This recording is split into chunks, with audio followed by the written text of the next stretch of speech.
Hello বন্ধুরা, চলে আসলাম video নিয়ে। দেখো এখানে কি করেছে বলো তো, একটা ওটস করেছে। এটা তোমার এই যে ব্রোকলি ভেজেছি, এই যে ব্রোকলি ভাজা দিয়ে না আমি আজকে একটা ওটস করেছি।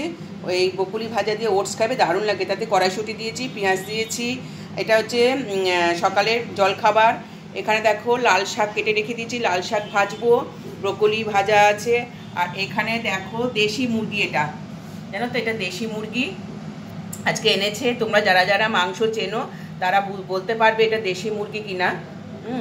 এটা দেশি মুরগি। এটা আজকে এটাকে বেশ পাঁঠার মাংসের মতো রান্না করতে হবে।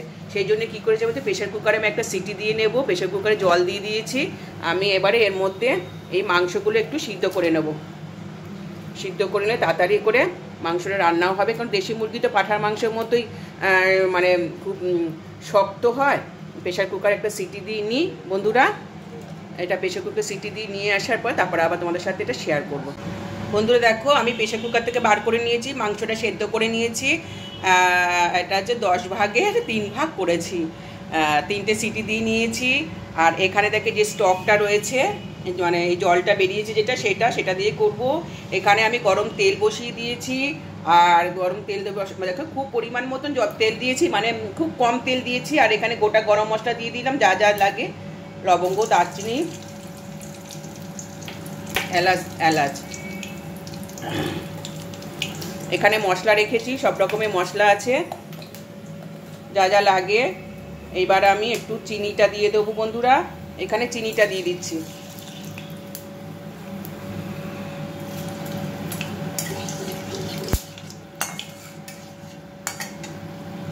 মশলাটা মানে গরম মশলাটা হয়ে গেছে। এইবারে আমি পেঁয়াজ দিয়ে দিচ্ছি। একটু বেশি করে দিতে হবে, এটা তো একদম পাঁঠার মাংসের মতোই দেশি মুরগি। তোমরা কে কে দেশি মুরগি খেতে ভালোবাসো বলো? আমি কিন্তু ভীষণ ভালোবাসি দেশি মুরগি খেতে। দেখো দেশি মুরগি প্রেশার কুকারে সিটি দিয়ে নিয়েছি, দিয়ে এটা আমি রান্না করছি। পেঁয়াজটা ভাজা হোক বন্ধুরা, তারপর আবার তোমাদের সামনে আসছি দেশি মুরগির ঝোল নিয়ে। পেঁয়াজ ভাজাটা আমার মানে মোটামুটি হয়ে গেছে। এখন আমি এই রসুন দিয়ে দিচ্ছি। দেখো আমি আমার আন্দাজ মতো রসুন, পেঁয়াজ, আদা সব দিয়ে করছি বন্ধুরা। এখানে 1 কিলো মতো, 1 কিলো থেকে একটু কম আছে দেশি মুরগিটা। দেশি মুরগির ঝোল খেতে কিন্তু ভীষণ ভালো লাগে, একদম পাঁঠার মাংসের মতো করতে হবে।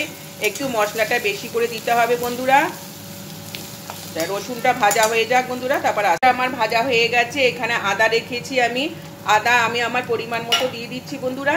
তোমরা তোমাদের মতো দেবে, ঠিক আছে। আদাটাও হবে। এখানে আমি একটা টমেটো রেখেছি, এই টমেটোটাও দিয়ে দিলাম। এখানে সব মশলা আছে, লাল লঙ্কার গুঁড়ো, হলুদের গুঁড়ো, নুন, জিরে ধনের গুঁড়ো সব দিয়ে দিচ্ছি বন্ধুরা। একটা জিনিস করতে ভুলে গেছি বন্ধুরা, আমি গোটা জিরে ফোড়ন দেবো সেটা ভুলে গেছি। এর ভেতরে গোটা জিরেটা আমি দিয়ে দিলাম, জানো তো বন্ধুরা।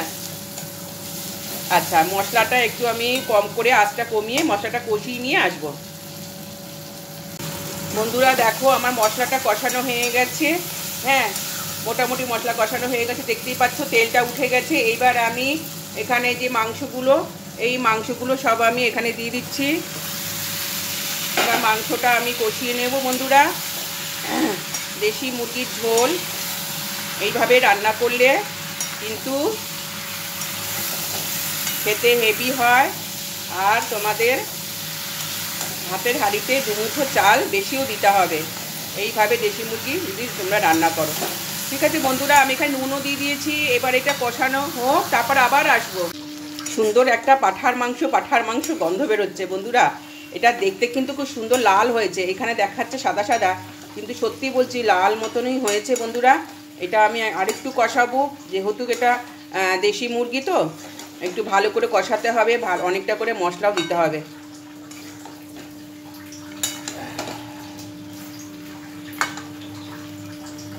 হয়ে গেছে। এইবার আমি এখানে যে স্টকটা রেখেছি, মাংস সেদ্ধ করা স্টকটা, সেটাই আমি এখানে দিয়ে দিচ্ছি।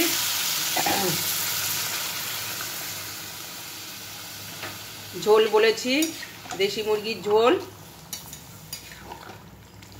একটু নেড়ে চেড়ে আমি ঢাকা দিয়ে দেবো।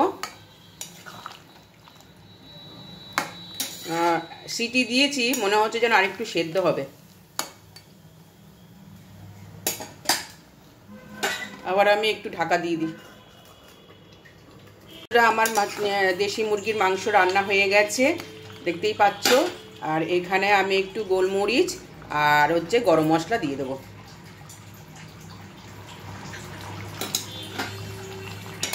এখানে কমপ্লিট হয়ে গেল আমার।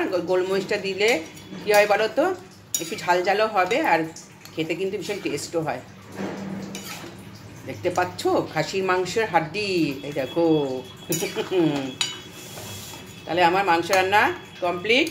দেশি মুরগির ঝোল এইভাবে তোমরা রান্না করে খাবে, দেখবে খুব সুন্দর হবে। দেখিয়ে দিচ্ছি আমি আজকে কি কি রান্না করলাম আমার ব্লগে।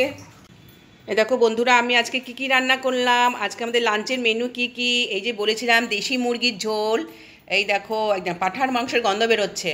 তোমরা কিন্তু এইভাবেই রান্না করবে। দেশি মুরগির ঝোল করেছি, এখানে ব্রোকলি ভাজা আছে, ব্রোকলি ভাজা, লাল শাক ভাজা, কালকের একটু ভাত ছিল এটা ভেজে রেখে দিয়েছি। আর এটা কালকের ওলকপি চিংড়ি মাছ দিয়ে করেছিলাম, এই দেখো চিংড়ি মাছ, এটাও রয়েছে আজকে আমাদের লাঞ্চের মেনু। লাঞ্চের মেনু কেন বলবো, এটা ডিনারের মেনু, এটা ডিনারের জন্যও রেখে দেবো। ঠিক আছে বন্ধুরা, দেখতে থাকো, সঙ্গে থাকো। গুড আফটারনুন বন্ধুরা, চলে এসেছি। চান টান করে আমি পুজো দিয়ে নিয়েছি, দেখতেই পাচ্ছ। দেখো ফুল দেওয়া রয়েছে, বেলপাতা দেওয়া রয়েছে ভোলানাথ বাবার মাথার উপরে।